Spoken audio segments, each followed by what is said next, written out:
తులసి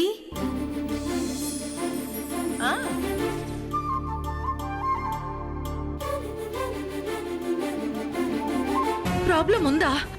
ఏంటా ప్రాబ్లం? ఆరోగ్యపరంగా ఆడపిల్లకు ఏ సమస్య అయితే రాకూడదో అలాంటి అరుదైన ఒక సీరియస్ ప్రాబ్లంలో మీ కోడలున్నారు. డాక్టర్,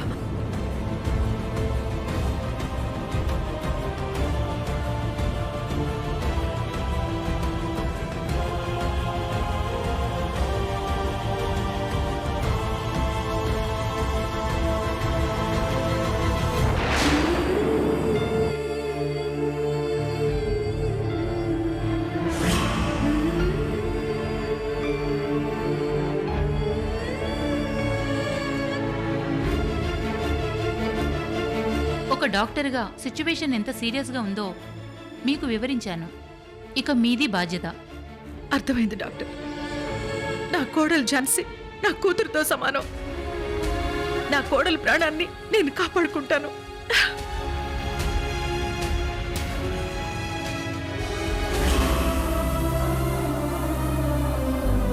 ఝాన్సీ, నా కడుపున పుట్టిన ఈశ్వర్ మాత్రమే కాదు, నువ్వు కూడా నా బిడ్డ లాంటి దానివే.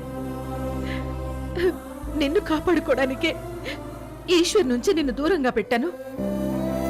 నీ జీవితం బాగుండాలని చేశాను తప్ప నీ మీద నాకెలాంటి కోపం లేదు. తొందరలోనే నీకు అన్ని విషయాలు అర్థమవుతాయి.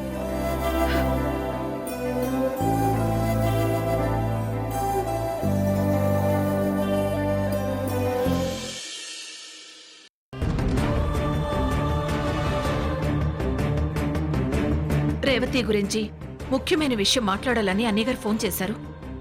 ఫోన్లోనే చెప్పమంటే అలా చెప్పే విషయం కాదు అని మరీ వస్తున్నారు. అసలే ఝాన్సీ గురించి బుర్ర పాడైపోతుంటే మళ్ళీ రేవతి విషయం ఏంటో, ఏం జరిగిందో, ఏం వార్త వినాల్సి వస్తుందో.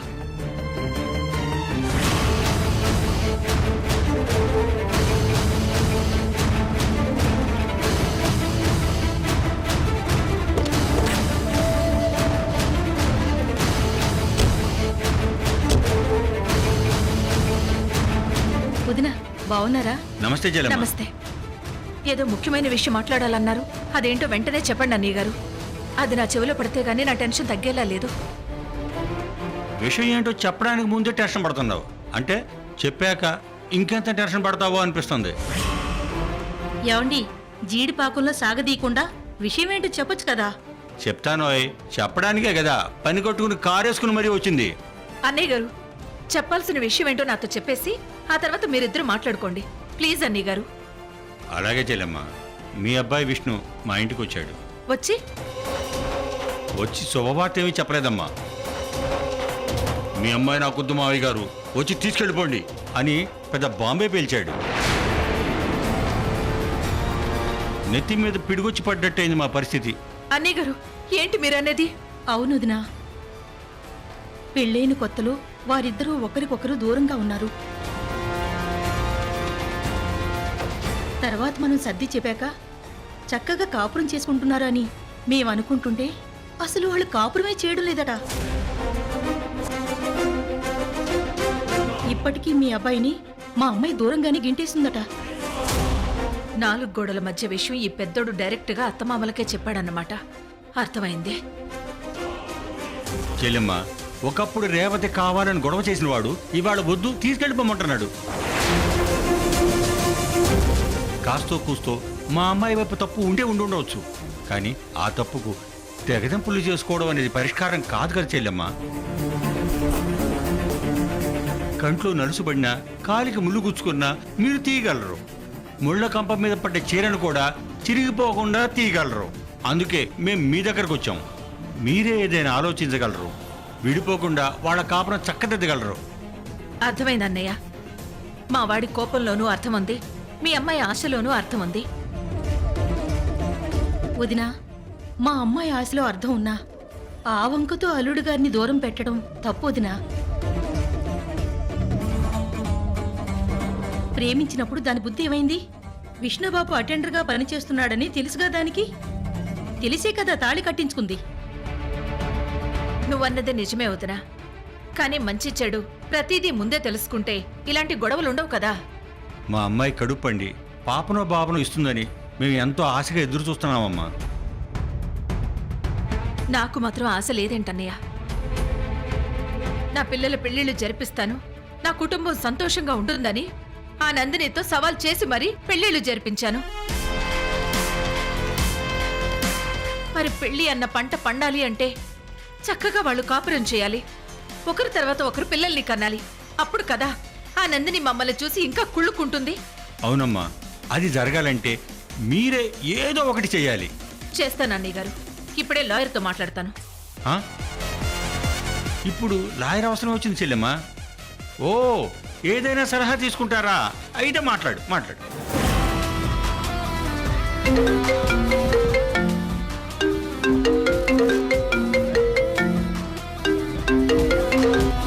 తులసమ్మ కాల్ చేస్తుందేంటి?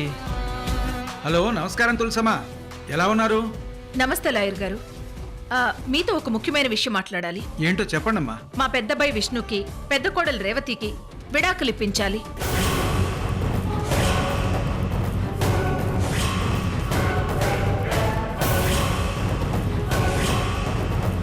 ఏంటి తులసమ్మ, మొన్నేమో పెళ్లికి పిలిచారు, ఈరోజు విడాకులు అంటున్నారు. మీరేం జోక్ చేయట్లేదు కదా? డాక్టర్స్ తోనూ లాయర్స్ తోనూ ఇలాంటి విషయాల్లో ఎవరైనా జోక్ చేస్తారా అండి? నేను నిజంగానే చెప్తున్నాను. తరాలు మారిపోతున్నాయి, విడాకుల సంఖ్య పెరిగిపోతోంది.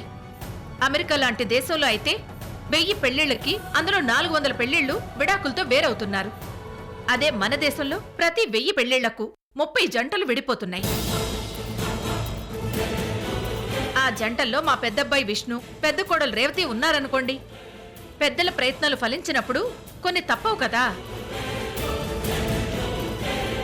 హిందూ వివాహ చట్టం 1955 సెక్షన్ 13 ప్రకారం కొన్ని కారణాల వల్ల మ్యూచువల్ అండర్స్టాండింగ్ తో విడాకులు కోరవచ్చు. అది కోర్టు మంజూరు చేస్తుంది కూడా. అమ్మా తులసమ్మ, మీరు నల్లకోటు వేసుకోలేదు కానీ మాకంటే పెద్దలాయరే మీరు. మీరు జోక్ చేయకండి, ఇక్కడ మ్యాటర్ చాలా సీరియస్ గా ఉంది. మా బియ్యంకుల వారు వచ్చి మిమ్మల్ని కలుస్తారు. డివోర్స్ పేపర్స్ రెడీ చేసి పంపించండి, మేము సంతకాలు చేయిస్తాం.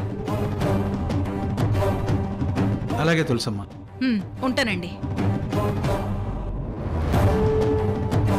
చెల్లెమ్మా, నువ్వు ఏదో ఒక దారి చూపిస్తావని నీ దగ్గరికి వస్తే నువ్వు ఇలా విడాకులతో దారి మూసేస్తానంటావేంటమ్మా?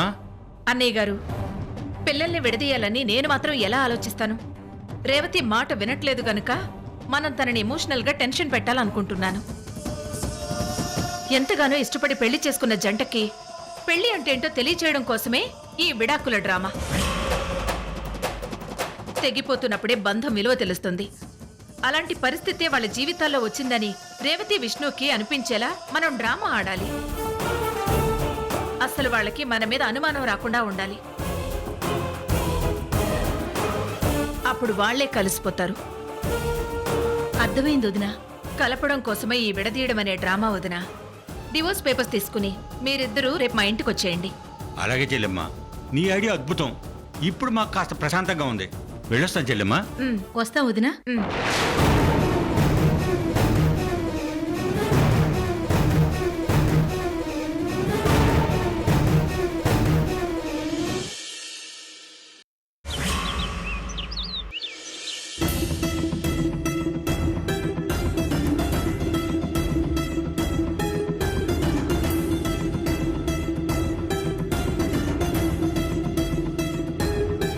విష్ణు రేవతి ఇంట్లోనే ఉన్నారు.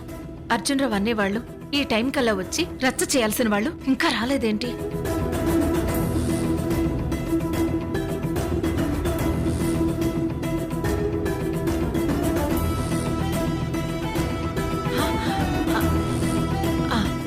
వచ్చేసారు.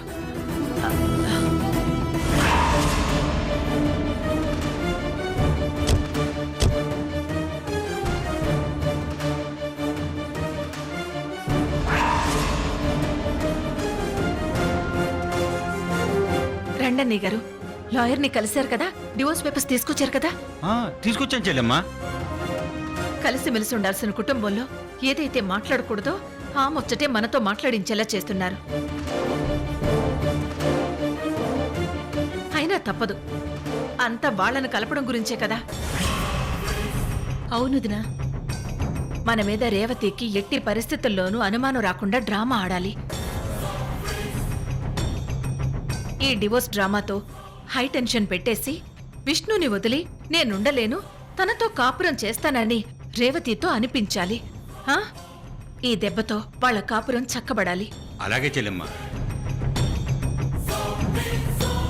అటు అమ్మాయిని ఇటు అబ్బాయిని ఇద్దరిని టెన్షన్ పెట్టేసి ఒకళ్ళ నదులు ఒకళ్ళు ఉండలేమని మన కాళ్ళు పట్టుకునేలా చేసి రచ్చలు రెచ్చిపోదాం చెల్లెమ్మ. అయ్యో అన్నయ్య గారు, మరి ఓవర్ డ్రామా వద్దు. మన కోపం, బాధ, విరక్తి వాళ్ళకు బాగా తెలియడం ముఖ్యం.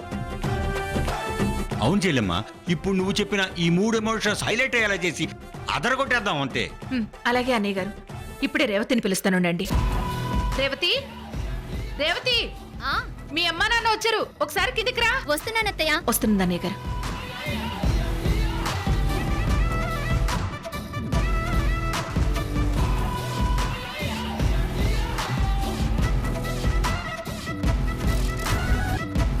అమ్మా, నాన్నా, అదిగో వస్తుంది. ఉమ్.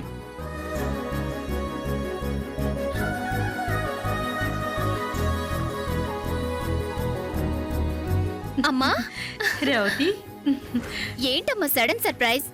ఎలా ఉన్నారు నాన్నా? అన్నయ్య గారు మీరు కూర్చోండి. రేవతి, నువ్వు వెళ్ళి మంచినీళ్ళు, కాఫీ తీసుకురా. అలాగే అత్తయ్య.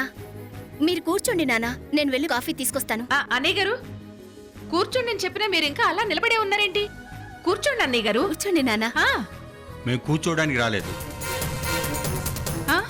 మరి కాఫీ అని, కూల్ డ్రింక్ అని, సరిగ్గా భోజన టైంకి వచ్చామని, మమ్మల్ని భోంచేయమని మీరు ఎలాంటి అతిథి మర్యాదలు చేయాల్సిన అవసరమే లేదు. మేమేమి మీ మర్యాదల కోసం రాలేదు, క్యాటరింగ్ ఆర్డర్ ఇవ్వడానికి రాలేదు. అదేంటి వదినా అంత మాట అనేసావు? అయినా ఏం జరిగిందని ఇప్పుడు మీరు ఎలా మాట్లాడుతున్నారు? మాకేం అర్థం కావట్లేదు. రేవతి, నీకేమైనా తెలుసా? నాకేం తెలీదు అత్తయ్య గారు. తెలీదా? నీకేం తెలీదా? అన్నీ తెలిసే ప్రవర్తిస్తున్నావు, పైకి ఏమీ తెలియనట్టు నటిస్తున్నావు. ఏం మాట్లాడుతున్నారు నాన్న? అన్నయ్య గారు, మీరు కూతుర్ని చూసుకోవడానికి వచ్చారా, గొడవ పడ్డానికి వచ్చారా? గొడవ కాదమ్మా ఇది. కన్నవాళ్ల ఆవేదన, ఆక్రోశం, ఆందోళన. ఇదేమైనా దానికి అర్థమవుతుందా? మంచేదో చెడేదో రేపు తన భవిష్యత్తు ఏంటో ఆలోచించగలిగే తెలివితేటలున్న మనిషే కదా వదినా. ఎందుకు ఆలోచించలేకపోతుంది?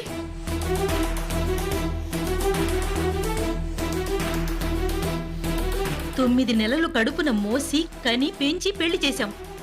అంతటితో మా బాధ్యత తీరిపోదా? ఇంకా దీని జీవితం మేం మోస్తూనే ఉండాలా? మిమ్మల్ని ఎవరు మోయమంటున్నారు? అసలు మిమ్మల్ని ఇక్కడికి ఎవరు రమ్మన్నారు? సంతోషంగా పలకరించాల్సింది పోయి అసలు విషయం ఏంటో చెప్పకుండా సూటిపోటి మాటలంటూ అర్థం లేకుండా అసలు ఇలా ఎందుకు ప్రవర్తిస్తున్నారు? అవునా నీ గారు, ఎందుకు ఇలా ప్రవర్తిస్తున్నారు?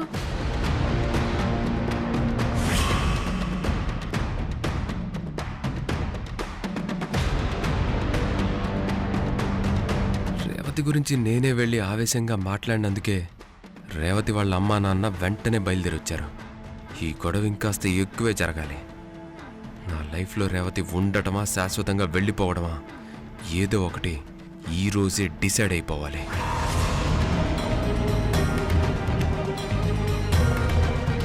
పెళ్ళాన్ని దారికి తెచ్చుకోలేక వెళ్ళి అత్తమామలకు ఎక్కించాల్సిందంతా ఎక్కించేసి ముంగిలా ఎలా మొహం పెట్టాడో చూడు, ఏమీ తెలియనట్టు. మాట్లాడరేంటి నాన్నా? ఏం మాట్లాడాలి? ఆ రోజు మేము వచ్చాం, ఉద్యోగమని సద్యోగమని ఎలాంటి కండిషన్లు పెట్టకుండా అల్లుడు గారితో చక్కగా కాపురం చేసుకోమని చెప్పాం. కానీ నువ్వు మా మాట విన్నావా? వినే ఉంటే ఈ పాటికి మాకు శుభవార్త చెప్పేదానివి.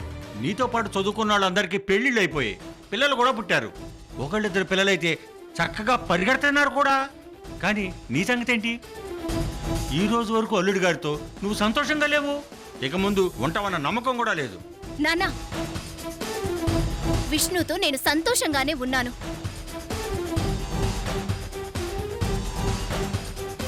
అబద్ధాలు చెప్పకే. విష్ణుతో నువ్వు సంతోషంగా ఉన్నావా? కాపురం చేస్తున్నావా? అదే నిజమైతే మా మీద ఒట్టేసి చెప్పు.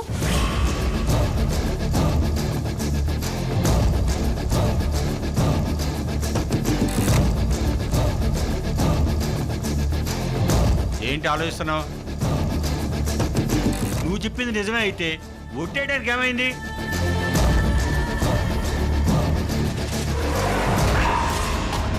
రేవతి, పెద్దవాళ్ళెవరు కావాలని పిల్లల్ని అనుమానించరు, బాధ పెట్టాలని చూడరు. విష్ణుతో నువ్వు సంతోషంగా లేవని కుండ బద్దలు కొట్టినట్టు వాళ్ళు చెప్తున్నారంటే వాళ్ళనే నమ్మాల్సి వస్తుంది. కానీ నేను నిన్ను నమ్మాలంటే మీ అమ్మ నాన్నల మీద ఒట్టేసి చెప్పు రేవతి.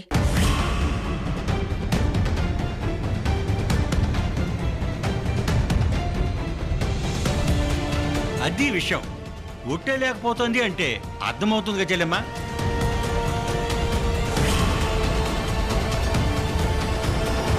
సంతోషంగా లేదు అని ఇంకా దీనికి మీ ఇంట్లోనే కాదు మీ ముందు నిలబడే అర్హత కూడా లేదు. నడు, బడి నడు. నానా, మాట్లాడింది చాలు.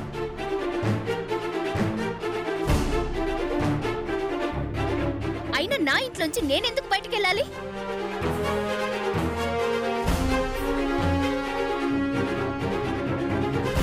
విష్ణుతో నేను సంతోషంగా లేనని అలా ఎలా మీరు డిసైడ్ అయిపోతారు? మీకెవరు చెప్పారు?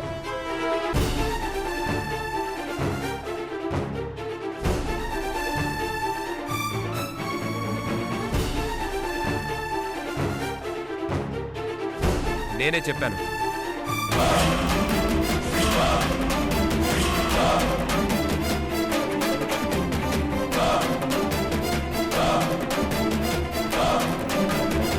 చేసిన నిర్వాకం గొప్పగా ఒప్పుకుంటున్నాడు. వీణ్ణేమనాలో అర్థం కావట్లేదు. అంటే ఆ రోజు మా నాన్న జాతకంలో ఏదో దోషం ఉందని నాటకమాడినట్టు ఈసారి ఇంకోలా వీళ్ళకి కీ ఇచ్చి ఈ ఇంటికి రప్పించావన్నమాట.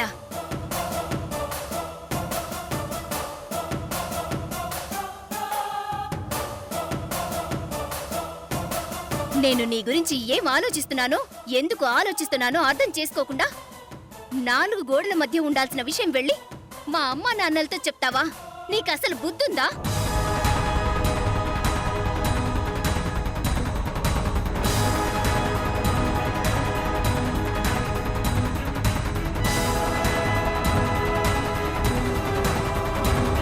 నా మరిది ఈశ్వర్ మీద నాకు ఎలాంటి కోపం లేదు. తనను చూసి నేను గర్వపడతాను.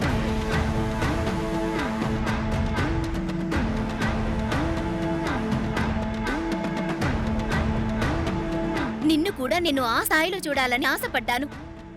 నిన్ను బలవంతంగా గ్రూప్స్కి ప్రిపేర్ చేయించి ఎగ్జామ్స్ రాయించాలని ట్రై చేశాను. కానీ నువ్వంతా చెడగొట్టేశావు. ఈసారి రాస్తాడులే రేవతి. తప్పకుండా నువ్వు కోరుకున్నట్టే జాబ్ సంపాదిస్తాడు. కానీ ఆ జాబ్కి నీ కాపురానికి ముడిపెట్టడం కరెక్ట్ కాదు. అయినా నువ్వు నెల తప్పితే వేవిళ్ళొచ్చేది నీకే. జాగ్రత్తగా కడుపున మొయ్యాల్సింది నువ్వే, కనాల్సింది కూడా నువ్వే కదా, వీడు కాదు కదా. కష్టపడి కడుపు నువ్వు మోయ్. అల్లుడు గారు కష్టపడి జాబ్ సంపాదిస్తారు.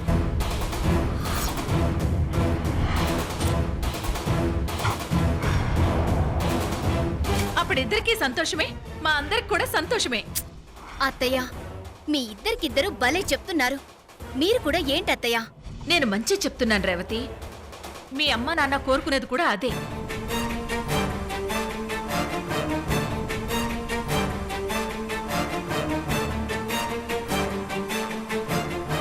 ఏ తల్లిదండ్రులైనా పిల్లల కాపురం చక్కబెట్టాలని చూస్తారే తప్ప విడదీయాలని చూస్తారా? వెంటనే లాయర్ని కలిసి డివోర్స్ ఇప్పిస్తామని కోర్టు మెట్లు ఎక్కేస్తారా?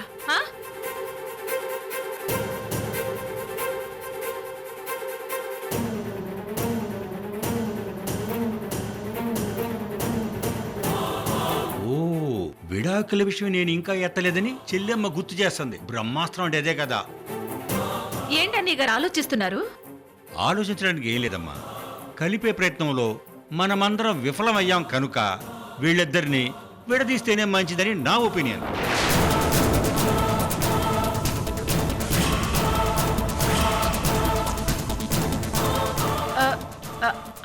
అంటే మీ ఉద్దేశం? ఏమిటిందమ్మా, మ్యూచువల్ అండర్స్టాండింగ్ మీద చట్ట ప్రకారం వీళ్ళిద్దరికి విడాకులు ఇప్పించేయడమే.